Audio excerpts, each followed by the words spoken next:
the lowest level ever recorded in the history of our country. Think of that. The history of our country. You can all be very proud. For the past 7 months, 0 illegal aliens have been admitted to the United States of America. We inherited the worst border in the history of our country, one of the worst borders, I would say, in the world. I can't imagine any border in the world being worse when they allowed 25 million people to come in. And again, many of these people are gang members and from prisons and jails, from mental institutions and insane asylums. And some of the worst people on earth they allowed to come into our country. We're getting a lot of them out. We've made a big dent.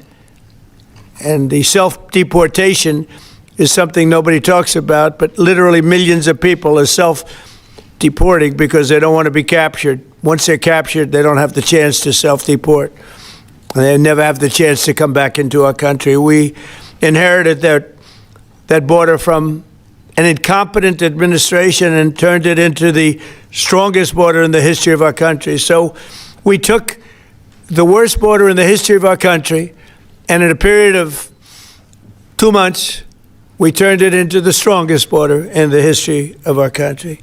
During this time, we've also achieved a 50% drop in the amount of fentanyl coming across the border, and China is working with us very closely on bringing down the number and the amount of fentanyl that's being shipped. You know, fentanyl is very bad when you mix it with certain ingredients, but it also is very important for medicine, for anesthesias, various other things. I want people to understand that. It's not made necessarily for bad. When it's mixed with certain things, it becomes bad.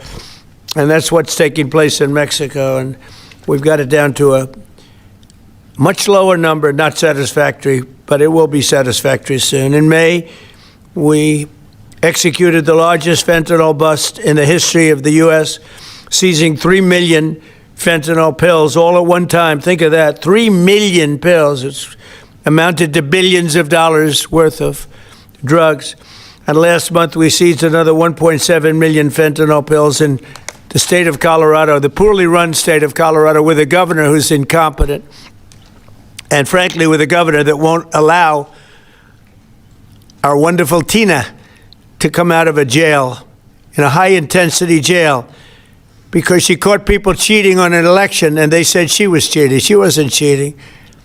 She went over, she looked at one of the election scams going on, and because she did that, they put her in jail for 9 years. The governor of Colorado is a weak and pathetic man who was run by Tren de Aragua, the criminals from Venezuela, took over sections of Colorado, and he was afraid to do anything. But he puts Tina in jail for 9 years because she caught people cheating. And when she walked over and got involved in it, they said she was cheating. She wasn't cheating. She caught people cheating on the election, 2020, along with a lot of other people that cheated on that election. You'll see that coming out more and more. But there's no doubt that America's adversaries are trafficking fentanyl into the United States, in part because they want to kill Americans. If this were a war, that would be one of the worst wars. I believe they killed, over the last 5 or 6 years, per year, 200 to 300,000 people. You hear about 100,000, which is a lot of people, but the number is much higher than that. That's been proven. And they've destroyed a lot of families. Because when they lose a child, or even if their child is heavily addicted, you lose that family. The family will never be the same. That's why today I'm taking one more step to protect Americans from the scourge of deadly fentanyl flooding into our country. With this historic executive order I will sign today, we're formally classifying fentanyl as a weapon of mass destruction, which is what it is. No bomb does what this is doing. 200 to 300,000 people die every year that we know of. So we're formally classifying fentanyl as a weapon of mass destruction. But before I sign the fentanyl order, we will pin these great service members with their medals. And here today are the first 13 warriors who will receive the Mexican Border Defense Medal, which is a big deal. First, I'd like to ask Secretary Hegseth and Chairman Kane to say a few words. I'd like to have Tom Homan come up, please, if you would, say a few words. And I want to thank all of the people, Pam and everybody, Stephen Miller, the great Stephen Miller, what a job he's doing, for being here. Thank you both. Appreciate it very much. We have so many great people here. But I do want to ask Tom to say a few words also. So, Pete, why don't you start it off, please? Thank you. Mr. President, thank you. I would echo what you said. This has been a team effort from the beginning. Tom Homan, Terry Cole, Stephen Miller, Pam Bondi, Christy Nome, Customs and Border Patrol, Protection. It has been one team, one mission to get 100% operational control of the southern border. You want to talk about America First, peace through strength and common sense? It all manifests in one basic phrase down there. Border security is national security. And we had the task of 100% control, and because of these men and women back here, we've achieved that. Nobody is crossing the southern border. And I want to give a big shout out to our Northern Command, General Guillot. From day one, our department didn't look at the border this way before you. Joe Biden allowed an invasion of this country. Tens of millions of people, drugs, gangs, violence, and the military jumped to it on day one with our partners. Ultimately, it was incredible Americans. There's 13 up here with us today. They all represent about 2,000 people who've served at the border so far. So 25,000 Americans qualify for this Mexican National Defense Border Medal that we're announcing today. And what's cool about this medal, it was actually first given out in 1918. So we're reviving an old medal that existed, was given to men and women who defended the southern border. We found out about it. We used the exact same foundry with the exact same imagery, same color, same medal, same everything. So our men and women will be wearing that very same medal as Americans 100 years before who were asked to defend the sovereignty of our country. President Trump was elected to do that. You have done that, Mr. President. We're proud of this mission. We're proud to defend the American people. And pinning these medals on is an example of how important it is to us. So thank you, Mr. President. Appreciate it. Thank you. Well, Mr. President, Mr. Secretary, I want to echo your thanks and gratitude for the joint force. I also want to highlight General Guillot, General Nauman, and Command Sergeant Major Johnson, but also leaders at every level that came together, not just in our joint force, but in the interagency. And I want to specifically highlight our Border Patrol teammates and our Office of Air and Marine teammates, who, when I went down to the southern border and visited, were right there next to the joint force. I also want to thank not just these 13 individuals, but the joint force that was also down there, and your families who poured in to make this deployment possible on the southern border. And of course, this time of the year, I'm always thinking about our currently deployed forces who are out there around the world doing our nation's business, and of course our fallen and their families who show us what courage and tenacity really are as they move forward after the loss of a service member. So thank you, Mr. President. Thank you, Mr. Secretary. Tom, please.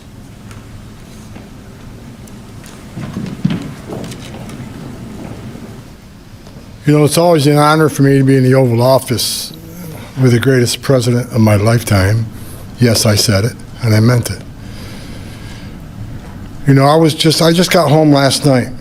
I toured the border in California, Arizona, and Texas. I did it in a four-wheel drive. I did it on the river. I did it from the air. Hundreds upon hundreds of miles of border. I didn't see one illegal alien. Not a single one. I've done this since 1984. I worked for 6 different presidents.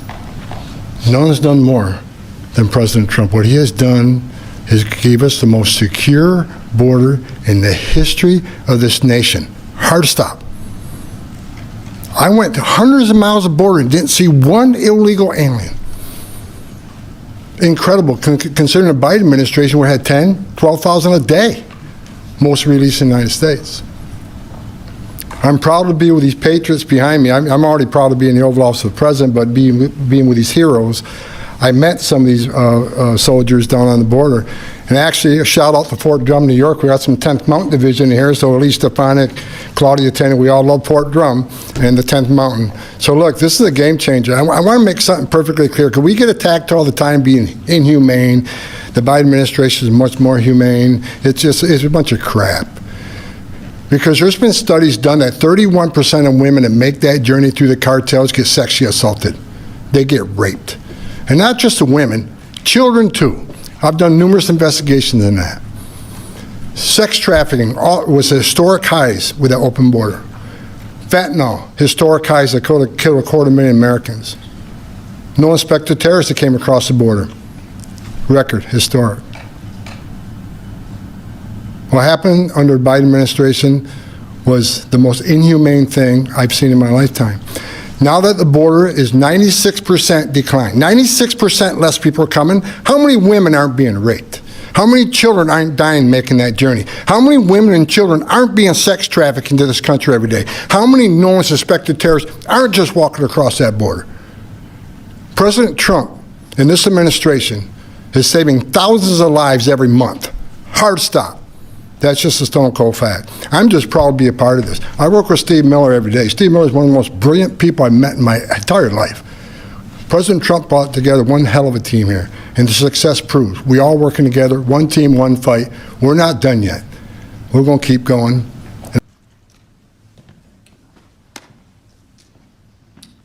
Okay, let's do the medals, and I'll be signing this. Maybe you'll do the medals first, and then I'll sign, okay? Please.